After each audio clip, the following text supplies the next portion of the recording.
Half ticket ನನ್ ಮಗನ ಚೋಟುದ್ದ ಇದ್ಯಾ ನಂಗೆ ಯಾರೋ ಅಂತೀಯಾ? ಹೌದು ಕಣ, ನಿನ್ಗೆ ಹೇಳ್ತಿರೋದು. ಕಿವಿ ಕೇಳ್ಸಲ್ವಾ? ಕೇಳ್ತಾ ಇದೆ ಕಣ್ರ, ಸ್ವಲ್ಪ ಮರ್ಯಾದೆ ಕೊಟ್ಟು ಮಾತಾಡ್ರ. ಮನೆ ಮುಂದೆ ಬಿದ್ರು ಹಾಲ್ ಪ್ಯಾಕೆಟ್ ಕದಿಯೋ ತರ ಇದೆಯಾ? ಮರ್ಯಾದೆ ಬೇರೆ ಕೇಡು. ಲೈ ಜಾಸ್ತಿ ಆಯ್ತು ಕಣ್ರ ನಿಮ್ದು. 3 ಅನ್ಸೋದ್ರಾಗೆ ಎಲ್ಲ ಜಾಗ ಖಾಲಿ ಮಾಡ್ಬೇಕು. ಯಾಕೆ? ಅದು ಮುಂದೆ ಅನ್ಸಕ್ ಬರಲ್ವಾ?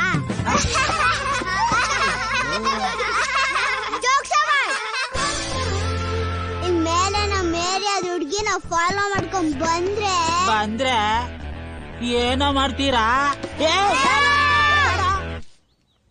ಬಂದ್ರೆ ಹಿಂದೆ ಇಷ್ಟು ಜನ ಸೇರ್ಕೊಂಡು ಒಬ್ಬನ್ನ ಹೊಡೆದ್ರೆ